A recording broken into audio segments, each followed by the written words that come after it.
The NASCAR Craftsman Truck Series opener is officially concluded from Daytona International Speedway, and Parker Kligerman pulls up the upset and gets the last lap pass and picks up the win at Daytona. What's going on, guys? It's Daniel, and welcome back to our video. I just got done watching NASCAR Craftsman Truck Series race in Daytona International Speedway, the fresh from Florida 250. We had quite a bit to talk about from this race. Let's go and talk about it. So before the green flag drop in today's race, there would already be some trouble for Connor Mosack. He apparently lost a gear inside the truck and would have to go behind the wall before the green flag would drop. Tough break for Connor, who of course is competing for a championship this year. This would take him out of contention. So at the start of the race, he had Ben Rose lead the field from the inside with Ty Majeski on the outside, and Ben Rose got a really good start, was able to clear Ty Majeski, and was able to clear for the race lead. Early in the race, Ben Rose would lead the first few laps of the event, but I believe Grant Enfinger was the guy who got the run on the outside and was able to get the race lead. And then the first caution of the race to come out when Caden Honeycutt made a bold move going into turn number 3, made a bold move to the inside to try to get around Ben Rose and actually got the race lead. But then coming off the corner, Chandler Smith was there. He would lose a little bit of ground. Ben Rose would have the lead. And coming off the corner, Caden Honeycutt would lose it from the lead with Chandler Smith right behind him. It looked like Chandler Smith originally had gotten into them, but Caden was spinning into the inside wall and end his night, bringing out the caution. Again, it looked like that Chandler had gotten in the back of Caden, but no, nothing was done wrong by Chandler Smith there. Chandler did nothing wrong. Caden just got loose off the corner from that bump, and unfortunately, tough break for Caden. His night would come to end because of the crash. During the caution, a lot of guys would come in and top off on pit road, and some would stay out at the end of this run. So on the restart, you had Chandler Smith lead the field from the inside and was able to get the race lead. And then the race would continue on with Chandler Smith looking really strong early in the event, but Matt Crafton emerged up front and was able to get to the front as well as the Thor Sport trucks looked really good early in this race. And the runs would continue coming in, and then a couple laps later, the second caution of the race would come out when Tony Breininger would lose it off the corner with no contact from anybody. She hit the same bump that unfortunately Caden Honeycutt hit, and she was spin coming off the trial, bringing out the caution. Luckily for her, she didn't crunch it in the outside wall. She got a lot of damage on the inside of her car, but she was able to continue going, and she would unfortunately go lap down, though, because of the damage. So then, NASCAR decided to not go to the end of stage 1. They would run one more lap and go to the end of the stage there, and it would basically be Ben Rhodes having the lead, and coming off the corner, Ben Rhodes would hold off the hard-charging field and win stage number 1. And then we would see all the cars come down pit road. A majority of them would come down pit road, while some guys like Michael McDowell and a few guys up front decided to stay out.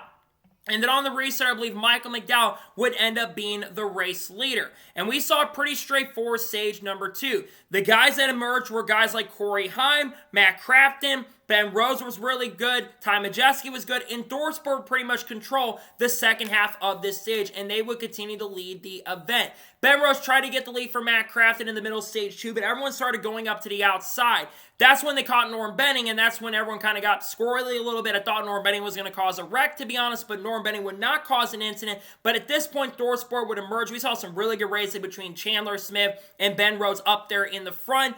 And then the Thor Sport trucks got up front. Matt Crafton would get the lead, hold off the hard-charging field, and would come off the corner and go ahead and win stage number 2. The first stage win for Matt Crafton since 2023. So then during this caution, we would see a lot of strategy, and a lot of guys would end up coming down pit road. Some guys decided to come down pit road, while others decided to stay out. And then on the restart, I believe it was the Spire trucks of Raja Karuf, and I think a couple other of the Chevys decided to restart up on the front, while the Thor Sport truck decided to sacrifice and go to the back of the field. So on the restart, I believe it was the Toyotas and the Chevrolets that would restart up on the front row. And then a couple laps later, we would see the next caution of the race come out for Tyler Ankrum, who unfortunately blew an engine going into turn number 1, and Dawson Sutton had nowhere to go, lost it going in, got into the oil, and spun in turn number 1, bringing out the caution. Tough break for Tyler Ankrum, who looked pretty solid tonight. He had issues in qualifying earlier today, unfortunately. His night would come to an end as he would go behind the wall, and unfortunately for Dawson, he got some damage, but luckily for Dawson, he was still able to continue on. So then we went back racing, and we started seeing a lot of strategy from here on out. For about the next 15-20 laps, everyone would start getting single file and preparing for the green flag pit stops. At this point, Chandler Smith pretty much had control of this race. He had the dominant car at this portion of the event and would be the race leader. And then they got to the green flag pit stops with about 35 laps to go, and some chaos started ensuing. As the Chevrolets would come down pit road, which Fox mixed for whatever reason, we would see Grant Enfinger nearly get collided. We nearly had a big wreck on pit road, and Grant Enfinger would end up speeding on pit road and having to come back down. And then we would see the Toyotas come down pit road, and Tony Breidinger and Stuart Friesen, they would end up getting penalties. And then you had the Fords that were staying out at that point, with Chandler Smith continuing to be the Pied Piper and being the race leader. But then the caution would come out and everything would change with around 35 laps to go, when Clay Greenfield would lose it and hit the bump once again, coming off the tri-oval and hit the inside wall really hard. Tough break for Clay Greenfield. He had one of the strongest trucks in qualifying. Qualified in 9th position, which is really impressive for a team that wasn't even locked into the race. That truck looked really good at points tonight. He almost spun out early in the race, and his night would come to an end because of a ton of damage. Because of this, the Fords would all get trapped in the back of the field because they have to come down pit road. So on the restart, the Chevrolets, I believe Bailey Curry and Roger Kroof would be up front, and the Toyotas of guys like Corey Heim and Gio Ruggiero would be up front. And then we got back racing once again. I think another caution would ensue a few laps in, as racing started picking up and the intensity started picking up at the end of this event. You had the Chevrolets of Roger Kroof and those guys like Andres Perez and Justin Haley, who started falling back quite a bit. And then you had the Fords of Chandler Smith and those guys who were moving their way up to the front. And they started charging their way back up to the front with around 20 laps to go. And then chaos would start ensuing with around 15 laps to go in the event, when the big one would end up striking. There was a big stack up coming off of turn number 2. I think that Corey Heim had stacked up. I think Lane Riggs is right behind him, I'm pretty sure. And they had nowhere to go. They stacked up, and the big one would strike when Ben Rhodes would get into the back of Jack Wood. That would send Jack Wood to the outside. Ben Rhodes and Ty Majeski got collected in the incident, and then Michael McDowell got turned into the outside wall as well. Tony Breidinger, who was starting to move her way back up to the front, she got collected in the incident for some reason, decided not to use the brake pedal, unfortunately, and ran into the back of Roger Kroof and a couple other trucks as well, including Matt Crafton, who had one of the strongest trucks tonight. Those nights would come to an end. I'm glad to see Roger get out of the truck. That was an extremely hard lick. Good to see Roger okay after the incident and the wreck. And that was a big wreck that probably was avoidable in all honesty. The checkup caused that, unfortunately. I can't put full blame on Ben Rhodes. I think Ben had some fault in that, but Jack Wood came up a little bit as well. To me, that was just a racing deal. So then, getting to the final restart of the race with around 10 laps to go, you had new players up front. Gio Ruggiero was up there. Corey Heim was up there. Because a lot of the Toyotas decided to go up front, and they would restart on the inside with around 10 laps to go. At this point, Gio Ruggiero would get a really, really great push on the restart, get ahead of Chandler Smith and Lane Riggs, and was able to clear for the race lead. And then at this point, everyone would migrate up to the top, with Gio Ruggiero having to lead over his teammate, I believe, Corey Heim at the time. But then in the middle of the pack, you had the ThorSport trucks of Ty Majeski, Ben Rhodes, and I believe Jake Garcia in the middle of the pack. And I was thinking those were going to be the guys that were going to make the move, because at this point, Chandler Swift had a lot of damage on the front of his truck and was backing up the inside, and that's what caused the train up on the outside. But then Grant Enfinger, who had one of the strongest trucks tonight, he was starting to charge his way up to the front and was making moves with around 5 laps to go in the race. And he started charging his way up to the front on the inside. And then with 4 laps to go, Bailey Curry moved to the inside, Ben Rhodes moved to the inside, and they went their way up to the front. And Bailey Curry actually got the lead from Gio Ruggiero with 4 laps to go. But then all of a sudden, the 2 front row trucks of Lane Riggs and Chandler Smith, they moved their way up to the front, and Grant Enfinger and Ben Rhodes were charging their way up to the front as well. And coming to 2 laps to go, Ben Rhodes would make his move and get the race lead back with 2 laps to go. And guys started making the moves, including Parker Kligerman, who was in the middle of the track. And coming to the white flag of the race, Ben Rhodes would have the lead over the rest of the field. But going into turn number 1, Parker Kligerman got a really good run and good shove on the outside lane, makes the move to the outside, and passes Ben Rhodes for the race lead. And carnage ensues. I believe Ben Rhodes gets turned, Lane Riggs gets turned in turn number 3, and a lot of their trucks end up getting wrecked going down the back straightaway. Parker Kligerman would have the race lead going into turn number 3, and NASCAR, instead of letting them race back across the line, they would throw the caution, and coming off the final corner under yellow, Parker Kligerman will come off the corner and pick up his first ever win at Daytona National Speedway and his 4th career NASCAR Craftsman Truck Series victory. I am so happy for Parker Kligerman. Parker Kligerman, we know, is full-time now with the CW in 2025, and honestly, he sounded really good in the booth today, but Parker Kligerman, we know, is no longer a full-time driver in NASCAR. And to see him come in with Henderson Motorsports, a team that is not even a full-time organization, a team that's been around for a long time, see him take that team once again to victory lane for the fourth time is absolutely incredible. It's such a feel-good win. You can see the emotion after he picked up the win in victory. It's a well-deserved win for Parker. He earned this one. He had one of the strongest trucks of the night, in my opinion. Was up front majority of the event, put himself in the right position and right time. Congratulations to Parker Kligerman on picking up the win. He's got a ton of races scheduled with the team. I think around 9 to 10 starts. Honestly, he should just run full-time in trucks because he can do that and still run and do Xfinity coverage. So he should honestly do that at this point. But congratulations to Parker Kligerman on picking up a win. I'm so happy for him. It's a feel-good win, especially after what happened at the Roval last year. He starts the year off with a bang in the Truck Series this season.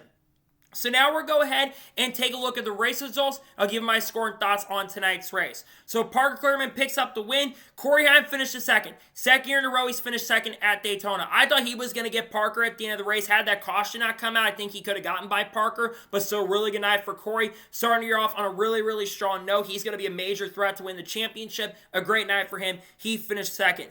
Gio Ruggiero finishes third. Want to give him a shout out. He put together an incredible performance tonight. Was up front majority of the event. Led a ton of laps. I thought he was going to win this race at the end because I didn't think anyone was going to make a move. Really good night for Gio in his first start. We haven't seen a lot of drivers do that where they've won in their first career start. Very impressive night for Gio. I think he's going to be a surprise candidate for the championship this year. A great night for him. He finishes third. Ty Majeski finished fourth. Majeski had a strong truck early, kind of stayed middle of the pack, got some damage in that big wreck, but comes home with a top 5. Great run for Ty Majeski. Grant Enfinger finished fifth, looked really strong all night long, was one of my guys that I thought was going to be a major threat tonight. He looked really good on the track, gets himself a solid top 5 finish. Great start to the year for Grant Enfinger. Justin Haley finished 6th, my pick coming in the event, and he actually had some really good speed in this race, but never had a truck that I thought was going to be a major factor to win. He did a really good job tonight, all things considered, get a top 10 in his first truck start in a couple years. Solid night for Justin, thought he'd be a major factor though. He finishes in 6th. Chandler Smith finished 7th. He was really, really aggressive throughout the night tonight, but Chandler Smith, I feel like, probably had the fastest truck on the track tonight. Was definitely the most aggressive for sure. Really good speed. Just got a ton of damage at the end that cost him a shot at the win. But to get a top 10, a really good start to the year considering the team doesn't really have a lot of owner's points going into next week's event. A good start to the year. He finishes in 7th. Daniel Hemrick finished 8th, looked really good out there tonight, was in the top 5 near the end of the event. Dropped back a little bit at the end with all the wrecks going on, but comes home with a top 10 finish. Really good night for Daniel Hemrick. Jason White finishes ninth. Solid night for Jason White. I looked up at the leaderboard, I'm like, where did Jason White come from? To get a top 10, I don't think he's had a lot of top 10s in his truck career, maybe the first one he's ever had. So solid night for him to get a top 10 finish. And William Walsh finished 10th. Got a top 10 his first start of the year. Good run for him. He actually ran top 5, top 10 most of the night. Has some good speed. He comes home in 10th. Frankie Muniz finishes 11th. Qualifies inside the top 15 and 14th. Hangs back most of the night and gets himself a solid top 15 finish in 11th. Good night for him to get himself a top 15. I wasn't sure how he was going to do tonight. He put together a great run. He finishes in 11th.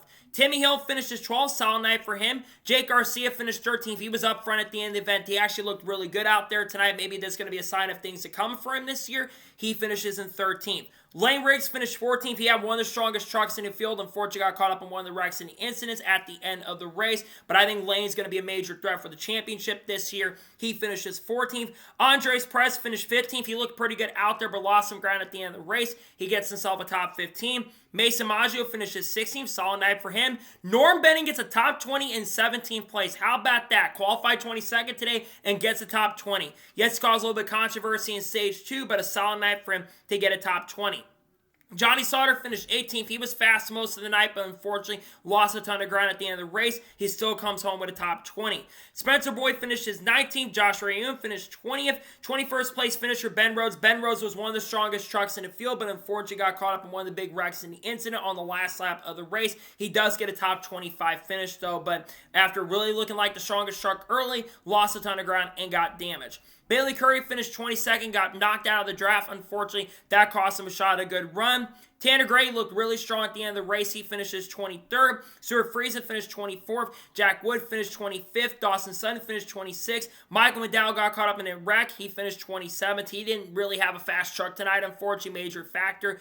28th place finisher Matt Crafton. Tony Breininger finished 29th. She came back and then she got in that big wreck. She just made a mistake right there. It's going to be a tough year for her, unfortunately, in my opinion. She gets 29th. Matt Mills, who had an engine issue, it sounded like, he finishes in 30th. Roger Groover got caught up in that big wreck, finished 31st. Nathan Burr finished 32nd. Connor Mosack, after his electrical gremlins, he finished 33rd. Clay Greenfield finished 34th. Tyler Anker finished 35th. And finishing last in 36th place is Caden Honeycutt. So now, let's talk about the overall race as a whole, and I'll give you my score and thoughts on today's race. This truck race was so much better than the truck race last year at Daytona. I remember being so pissed off and so frustrated after the truck race last year. It was one of the worst truck races I've ever seen. I thought tonight's race was really good. Sure, you still had some cautions early in the event that made the race a little bit messy, but I think the racing generally was really, really good. You had the handling becoming a factor, which I think that's a really good thing about old Daytona, especially is that handling matters a lot. So handling is becoming a big factor for these races, and I think it made the race really intriguing and really, really exciting. And I thought it was a fun race, some good battles up front. Guys could get runs. Yes, he had some gridlock for sure, but it seemed like unlike the Cup cars, you could get runs to the inside and the outside. And I think that it was a solid race overall, a good way to start off the weekend. I'm going to give tonight's NASCAR Craftsman Truck Series race overall an 8.5 out of 10. Pretty good race. Could have been a little better for sure, but it was a solid start to the year. Fox's coverage, on the other hand, was absolutely terrible, but what are we expecting at this point with Fox? I can't really say much other than it was just bad coverage from Fox, but I thought tonight's race was an 8.5 out of 10. So, that is going to be it for the NASCAR Craftsman Truck Series race review from Daytona International Speedway. I want to thank you guys for watching. Please subscribe to the channel, notifications on, so if I win a video, it does go live on my channel. Follow me on Twitter, Facebook, and Instagram, and support me on Patreon as well. Let's get below that and comment your thoughts below on today's episode. Or your thoughts on today's race, let me know below. Let me know your thoughts in the comments below, and congratulate Parker Kligerman on picking up the win.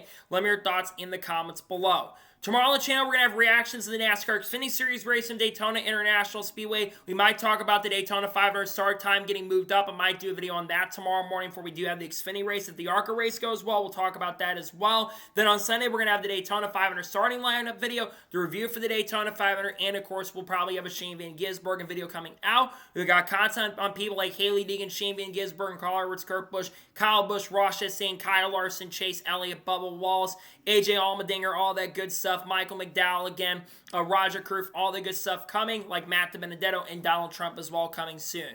So anyways, like I said, I want to thank you guys for watching today's episode, and I'll see you guys next time for more great, awesome NASCAR content and other motorsports content on the channel like this. Take care, everybody.